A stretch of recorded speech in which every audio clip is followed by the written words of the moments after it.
Welcome to the TPC Desktop video series on using the Cadastral tools found in Traverse PC Desktop. In this video, we'll look at a grant boundary adjustment.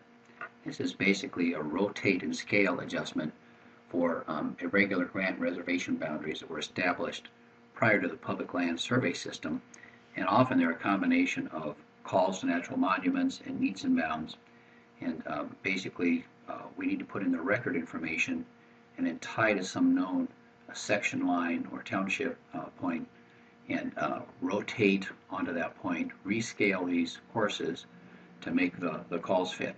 And that's what we're going to do here. I'm going to bring up the Traverse Manager here and show you that we've got two traverses in here. One is a grant boundary per the record, another is a grant boundary per the retracement.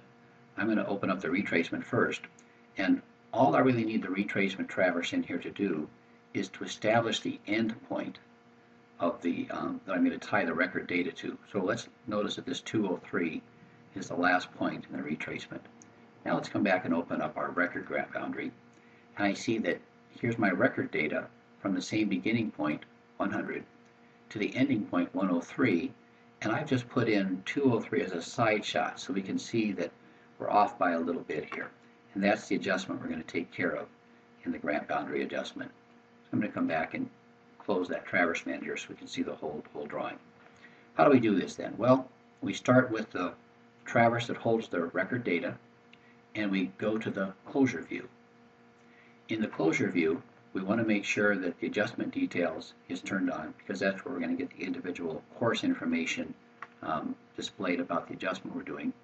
And then let's go up to the Edit menu and choose Closure Settings. This is going to be a closed point-to-point adjustment. In the closing points, we're going to tell Traverse PC that we're going from 100 to 103, which are the courses in the record data that we have, and we're going to end up at point 203 from the retracement survey. So that gives us the error that we're going to adjust when we do the adjustment. The adjustment's actually done in the Tools, Balance Coordinates. So it's just another coordinate adjustment method, like a compass or transit or crandall. In this case, we're going to choose Grant Boundary, BLM, and choose OK.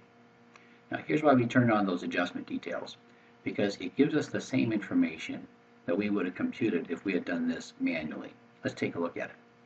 Under Adjustment Details, it tells us we're doing a Grant Boundary adjustment for the BLM method, and that we're going to rotate record bearings a negative 14 minutes and 40 seconds. So we're going counterclockwise in our rotation. We've also computed a proportion factor just under 1. So we're going to shorten up each one of these courses as we go back down through them.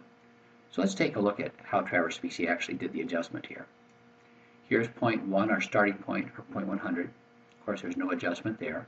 And before we get to point 101, the next record point, we get some information from Traverse PC that tells us from 100 to 101, or this individual course, we have a record bearing in distance displayed here.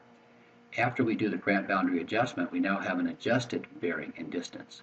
And it's this adjusted bearing in distance that we actually see in the Traverse view. So let's just come back over here to our Traverse view for our record data, and we can see that between 100 and 101, here's that adjusted bearing, here's that adjusted distance.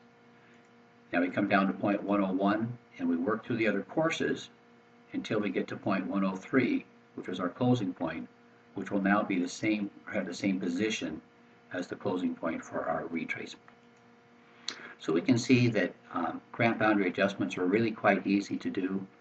The trick is to remember that we're going to actually be adjusting the traverse that holds the record data, and that we have to have an endpoint computed from a retracement survey so we know what to adjust the endpoint to.